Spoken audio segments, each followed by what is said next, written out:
192.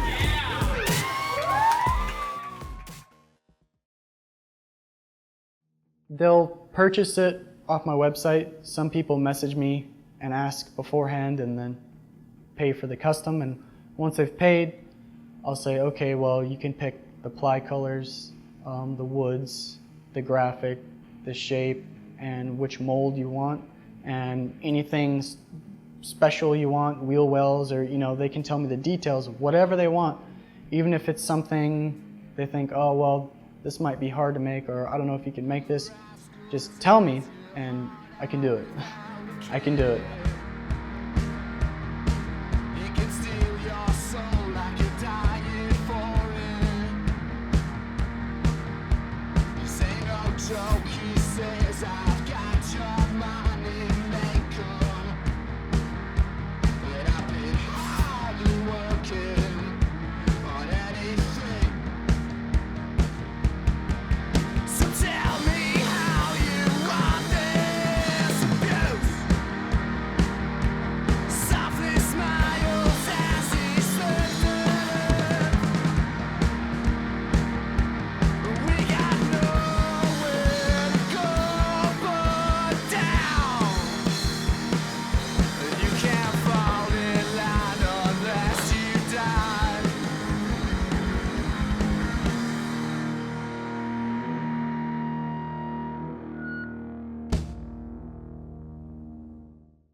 Over the past few years, fingerboarding has spiked in interest all over the world. Evolving from what were once considered toys, fingerboards have become professional and intricate miniature replica skateboards, having everything from pressed wood decks to ball bearings in the wheels. Unsatisfied with the plastic fingerboards found at the store, some people have found ways to mold, shape, and customize their own boards. One of those people is Trent Witcher. I was into fingerboarding way before I started skating. Probably 4th, 5th grade when I was 8, 9, 10 years old. I was able to find Trent through Instagram, where I found the account for his company, which he calls Brutal Fingerboards. Having been a skater myself, naturally I played with tech decks. So when I saw Brutal Fingerboards' Instagram account, I was instantly blown away by the level of detail and craftsmanship that went into the boards. Starts off like everybody, you buy a toy tech deck from the store and you start getting into it, and then there's a lot of do-it-yourself stuff, so started getting into making my own stuff, tuning my boards, and then eventually it turned into making better and better and better boards. I quickly realized that, these were no toys. These fingerboards are created with style and for maximum playability. Not to mention, they're also works of art. I was watching like old skate tapes, like old VHS skateboarding tapes, and I don't know, it was just really interesting seeing all the old boards and the old skaters and like all the style, and there wasn't a lot of tricks, it was more just like style and people riding. And then I ended up finding an old skateboard in the trash, and I started riding that around a lot, and it really caught my interest. The first boards that I made got a lot of attention from the older skateboarders, the dudes who knew what they were. They're like, oh, I know what that is, I used to have that. The more I got to see Trent's boards up close, the more I wanted to see how they were made. So I put in an order for a custom 192 vintage deck. Trent was more than happy to show us his garage, which he transformed into a full-blown fingerboard factory. This is in my workshop, my garage, and this is where I make everything that I do.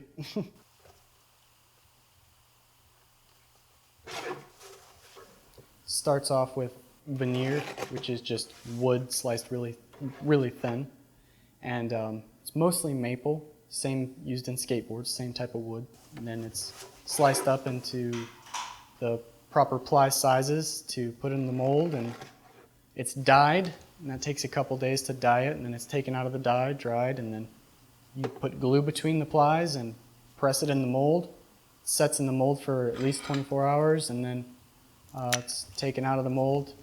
Holes are drilled, countersinks. The shape is traced onto it. It's cut into shape, sanded, fine sanded, polished, clear coated, graphics applied, and that's pretty much it. So now that we have our own deck, I went online and I ordered grip tape, trucks, and wheels to complete the board. But while I wait for those to arrive in the mail, I gave Trent a call and asked him if he'll join me at an event called the Build-A-Board Mixer.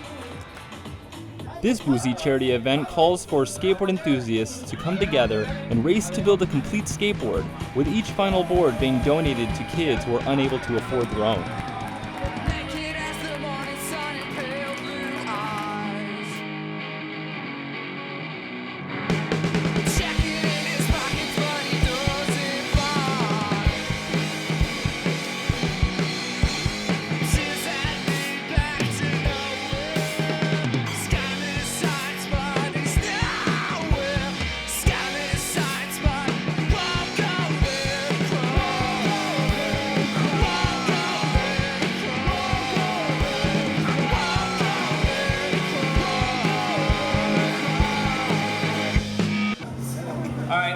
Just a quick announcement, guys. We're setting up teams to build the boards outside. So if you want to head over there and sign up with one of the two Hawaiians with the get-a-board shirts. With Trent being a master skateboard builder, both big and small, I thought we had a chance at winning. So we recruited our other teammates and prepared to face off head-to-head with Orlando's skate community.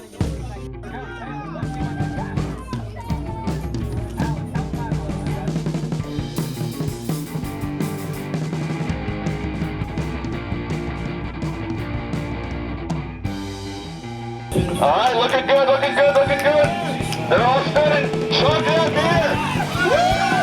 Truck, truck, truck, truck, truck, truck. Fingerboard. And the winner. I really enjoyed this event because we could all use our talents. Trent's really good at building skateboards, and I'm really good at drinking. No wonder we won. But wait, what did we win exactly? You guessed it. You guys all get a free shot of your choice on my tab. More alcohol.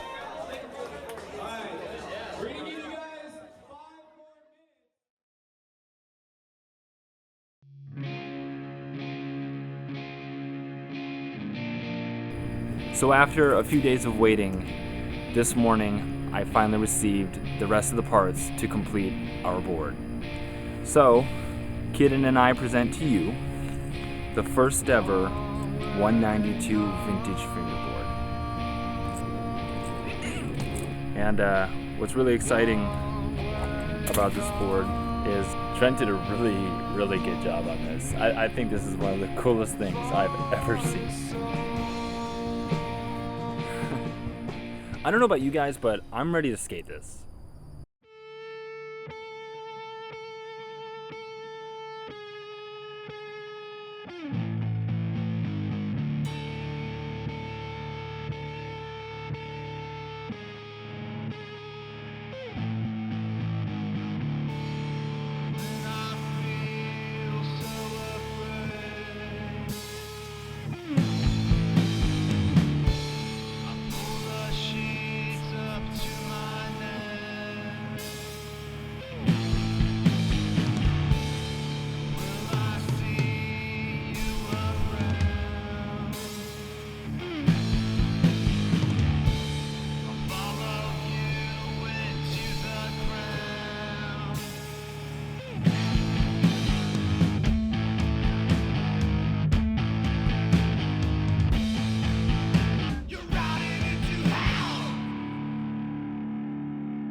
When I started, I didn't really see it too much as art.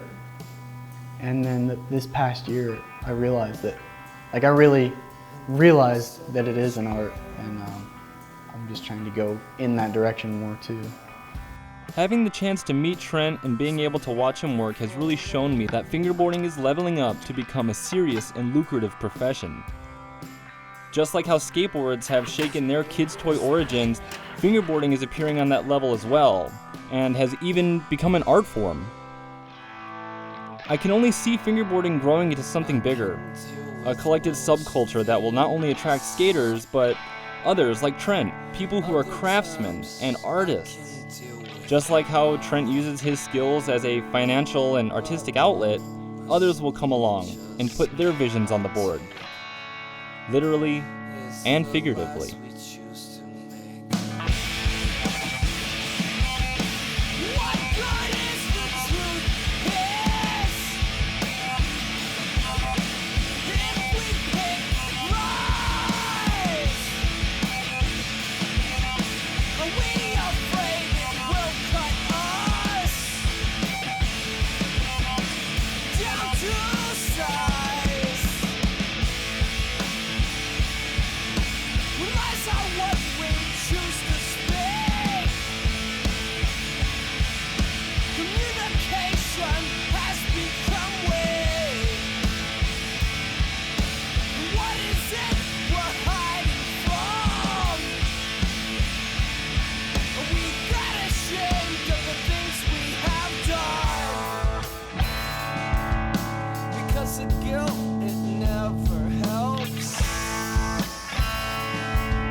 That's a big shot. That's a big shot. That's what real skateboarding's about. Yeah. Straight to the camera.